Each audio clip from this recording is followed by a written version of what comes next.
Yes Srinivas, ముఖ్యంగా మరొకసారి మిమ్మల్ని కూడా అభినందించాల్సిన పరిస్థితి ఉన్నది. కారణం గుంటూరు జిల్లాలో మనము మండు టెండల్లో తిరుగుతున్నప్పుడు ముఖ్యంగా నేను కూడా మన కార్వాన్కి మన కంపెనీకి ఉన్నటువంటి కార్వాన్లలో ప్రయాణించి అక్కడ ఉన్నటువంటి ప్రజల నాడి నాయకుల పరిస్థితి ఎన్నికల సరళి ఒక పల్స్ను గమనిద్దామని చేసినటువంటి ప్రయత్నంలో మిమ్మల్ని దగ్గరగా చూసినప్పుడు నాకు ఒకే ఒక గౌరవం పెరిగింది, ఒక బాధ కలిగింది.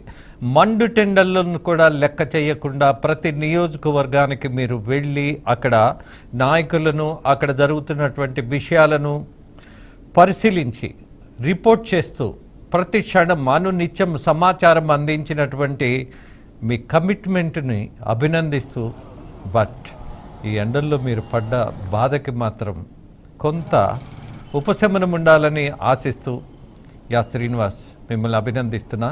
అలాగే నెల్లూరుకు సంబంధించినటువంటిది కూడా ప్రధానమైనటువంటి కొన్ని ప్రాంతాలు ఉన్నాయి, కొన్ని నియోజకవర్గాలు ఉన్నాయి మురళి.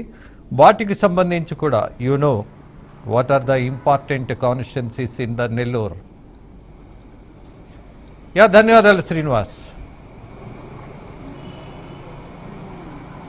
తప్పకుండా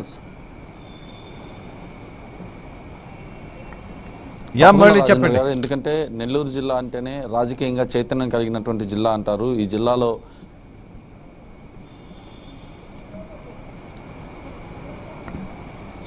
ప్రధానంగా కూడా తీసుకుంటే ఏదైతే ఉదయగిరి నుంచి వెంకటగిరి వరకు కూడా ఇవాళ ప్రశాంత వాతావరణంలో అయితే ఎన్నికల కొనసాగింది పోలింగ్ ప్రక్రియ. అయితే కొన్ని చోట్ల చెదురుముదురు ఘటనలు అయితే భారీగా చోటు చేసుకున్నాయి. ఇందాక నేను చెప్పినట్లుగా కొన్ని నియోజకవర్గాల్లో భారీ ఎత్తున కూడా ఘర్షణ వాతావరణం నెలకొంది. ముఖ్యంగా గూడూరు నియోజకవర్గంలో అయితే ఇద్దరు అభ్యర్థులు ఏకదాటిగా ఒకరికి ఒకరు ఎదురుపడి అక్కడ ఉన్నటువంటి పరిస్థితుల నేపథ్యంలో ఒక్కసారిగా కూడా దాడులు చేసుకోవడంతో పరిస్థితి అయితే ఉద్రిక్తంగా మారింది చెప్పుకోవచ్చు.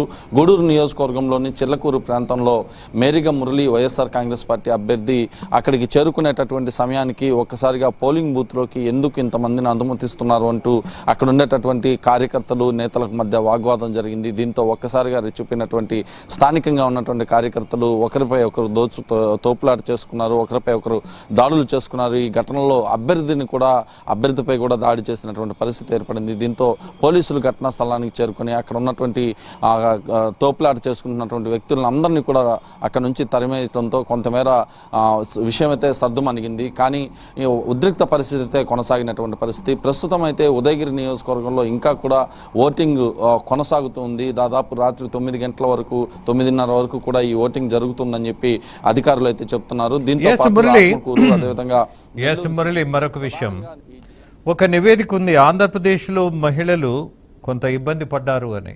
ఆ నివేదిక మీడియా ఇచ్చిందో మరొకళ్ళు ఇచ్చిందో విపక్షం చెప్పిందో కాదు, కేంద్ర సంస్థలు ఇచ్చినటువంటి నివేదిక ప్రకారం మోస్ట్ సఫరర్స్ ఆంధ్రప్రదేశ్లో మహిళలు ఉన్నారు అన్నటువంటి ఒక నివేదిక వచ్చింది. దానికి సంబంధించి అనుబంధంగా మరొక విషయాన్ని కూడా మనం గమనించాలి. 77 లక్షలకు పైగా మహిళా ఓటర్లు పురుషుల కంటే ఎక్కువ మంది ఉన్నారు. అంటే వాళ్ళు వేసేటటువంటి ఓటు చాలా ఫలితం చూయిస్తుంది అన్నటువంటిది కూడా వాస్తవం.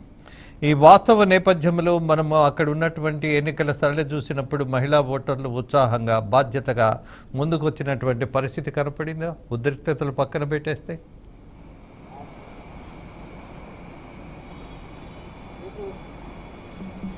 తప్పకుండా రాజేంద్ర గారు, ఎందుకంటే ఇవాళ జరిగినటువంటి పోలింగ్ ప్రక్రియలో దాదాపు అన్ని నియోజకవర్గాల్లో అనేక పోలింగ్ బూత్ల వద్ద కూడా నేను పరిశీలించడం జరిగింది.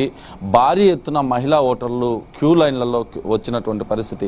మహిళలకు ఒక క్యూ లైన్, పురుషులకు ఒక క్యూ లైన్ ఏర్పాటు చేసినప్పటికీ పురుషులకంటే కూడా మహిళల ఓటర్లే ఎక్కువ సంఖ్యలో కనిపించారు. మండు టెండర్ని సైతం లెక్క చేయకుండా మహిళా ఓటర్లు తమ ఓటు హక్కును అయితే వినియోగించుకున్నటువంటి పరిస్థితి ఉంది. మహిళలతో పాటు యువత ముఖ్యంగా కూడా ఓటు హక్కును వినియోగించుకున్నారు. 18 సంవత్సరాలు నిండినటువంటి ప్రతి యువత తొలిసారి తమ ఓటును నమోదు చేసుకున్న తర్వాత తొలిసారి తమ ఓటును, అమూల్యమైన ఓటును ఎవరికి వేస్తారు అనేది పక్కన పెడితే ఖచ్చితంగా కూడా పోలింగ్ సెంటర్ల దగ్గరికి వచ్చి కొత్త ఉత్సాహంతో ఓట్లు వేసినటువంటి పరిస్థితి ఉంది. మహిళలు అయితే భారీగా తరలి వచ్చారు. వృద్ధులు, వికలాంగులకి ప్రత్యేకించి ఇంటి వద్దకే వెళ్ళి వాళ్ళ దగ్గర నుంచి ఓటింగ్ తీసుకోవాల్సి ఉంటే కానీ వృద్ధులు, వికలాంగులు కూడా ఏకంగా తమ ఓటును వినియోగించుకునేందుకు పోలింగ్ స్టేషన్కే రావడం ఉండడం కూడా ఒక విశేషం అని చెప్పుకోవాలి. జిల్లా వ్యాప్తంగా ఉన్నటువంటి అనేక ప్రాంతాల్లో కూడా వేకువజామున 6 గంటలకే పోలింగ్ కేంద్రాలకైతే మహిళలు పురుషులు అందరూ చేరుకున్నారు. ముఖ్యంగా మహిళలు అయితే భారీగా తరలి వచ్చారు.